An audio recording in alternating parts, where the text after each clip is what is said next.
अस्सलाम वालेकुम, वेलकम करती हूँ आप सबको अपने चैनल पे। आज से हमारे चैनल से इसकी नेक्स्ट एपिसोड स्टार्ट करते हैं।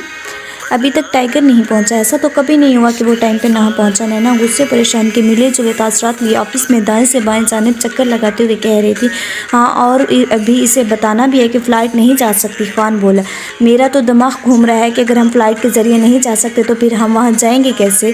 तुम प्लीज़ टेंशन फ्री हो जाओ नैना, तुम देख लेना टाइगर ने इस बारे में कोई ना कोई हल ज़रूर सोचा होगा। डार्लिंग ने हौसला देना चाहा। भाई आज तो वो फ़ोन भी नहीं उठा रहा। तमीज़ ने बार बार नंबर डायल करते हुए कहा तो एन इसी लम्हे आर्याल दफ्तर में दाखिल हुआ। अभी वो सबकी निगाहों का मरकज़ बना ही था कि पुष्प पर से मीरम भी आती दिखाई दी।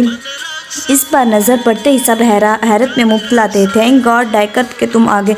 मैं तुम्हें बताना चाहती थी कि फ़्लाइट का बंदोबस्त नहीं हो रहा क्योंकि इस आइसलैंड पर कोई भी फ़्लाइट नहीं जाती। नैना झट लपक कर बोली, मैं बहुत पहले जान गया था इस आइसलैंड पर फ़्लाइट नहीं जाएगी, इसलिए हम लोग हेलीकॉप्टर पर जाएंगे।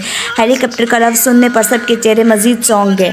पर तुमने हेलीकॉप्टर का बंदोबस्त कब और कहाँ से किया? तमीज़ बोला, तुम लोग क्यों भूल जाते हो कि टाइगर का एक नाम है।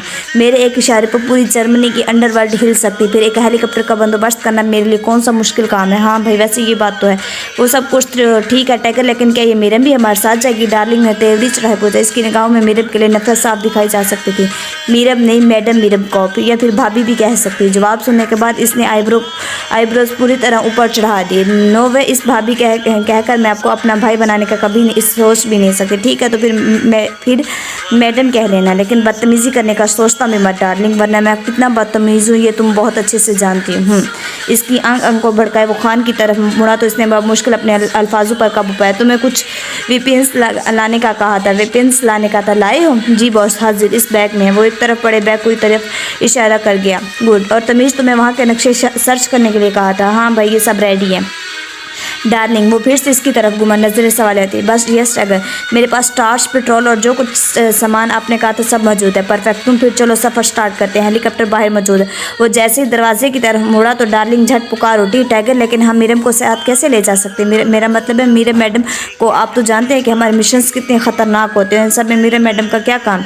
ये तो खुद अपना ख्याल भी नहीं रख पाएगी। और वैसे भी वो आइसलैंड कोई आम जजीरा नहीं, खतरनाक किस्म के जानवर हो सकते हैं वहाँ, और इसे तो शायद पहाड़ों पर चढ़ने का भी पता ना हो। मीरम तो खामोशी से इसके बातें सुनती रही, लेकिन आर्याल गुस्से से नाक फैला इसकी तरफ बढ़ा।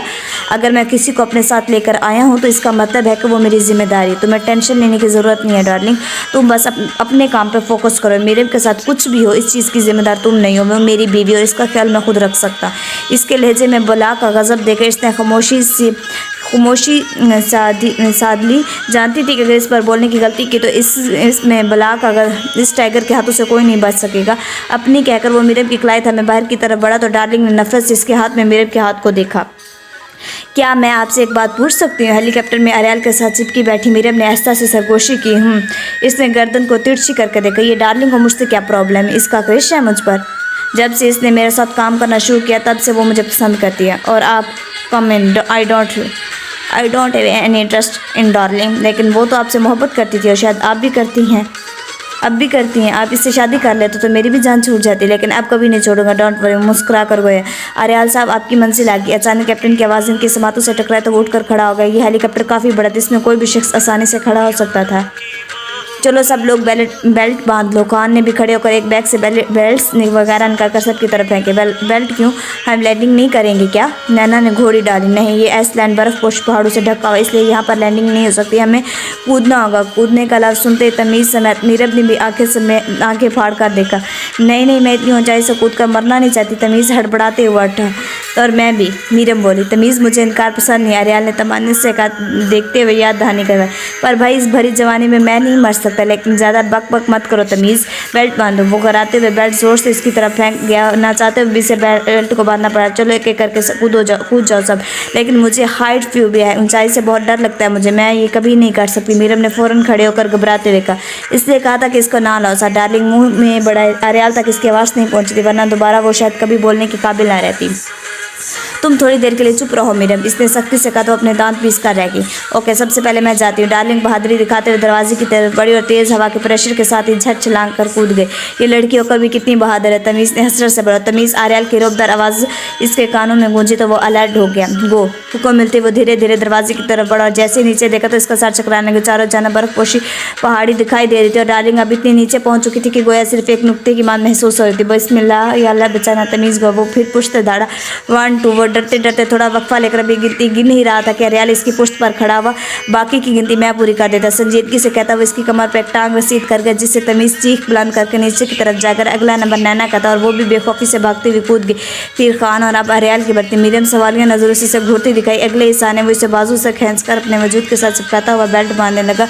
ये आप क्या करें? ये हेलीकॉप्टर चिल्लाते हुए उसने खुद को आर्यल के वजूद से अलग करना चाहा, लेकिन वो अपनी कमर से इसकी कमर के गेट बेल्ट लपेटता हुआ इसे कस कर बांध गया। अगर जिंदगी प्यारी तो आज जितनी जोर से हो सके इतनी जोर से मुझे हक करना। अगर धीरे से भी गया तो घर गिर भी सकती। वो जानता था कि मेरे भी ये जानकर ऐसा वाकई जी जान से गले लगाते हुए अपने बाजू इसके गर्द के खुद फैलाएगी और बिल्कुल वैसा ही वो वैसा से मुस्कुराए, क्योंकि ये इसकी महज धन की दीवाना बेल्ट के बांधने के बावजूद कैसे घिर सकती थी। अगर गिरती भी तो दोनों एक साथ गिरते।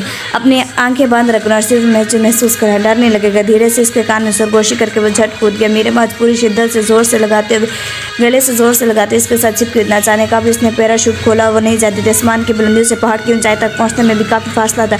जब वो नीचे उतरे तो मीरे को इसके साथ चिपके देखा। डार्लिंग ने मुश्किल अपने जज्बात पर काबू पाया, जबकि बाकी सब घटी सी हंस गए। आर्यल का ऐसी हरकत करना सबके लिए काफ़ी हैरान कौन था। इसने बैलेट खोला तो वो अभी तक अपनी निगाहें में चिपकी हुई थी। मेरे पहुंच गए। गोशानदाज शेष था। इसने फौरन आंखें खोले तेजी से पीछे हुए। वो इसकी हरकत पर हंस गया था। आज पहली बार इसकी टीम ने इसे हंसता देखा तो सब शॉक थे। वाह टाइगर, तुम कब से हंसने लगे? नैना ने आखिरी बार पूछ ही लिया। जब से मीरा मेरी ज़िंदगी में शामिल। इसने अपनी मुस्कुराहट का सारा क्रेडिट अपनी बीवी को दिया तो डार्लिंग मजीद चल गई।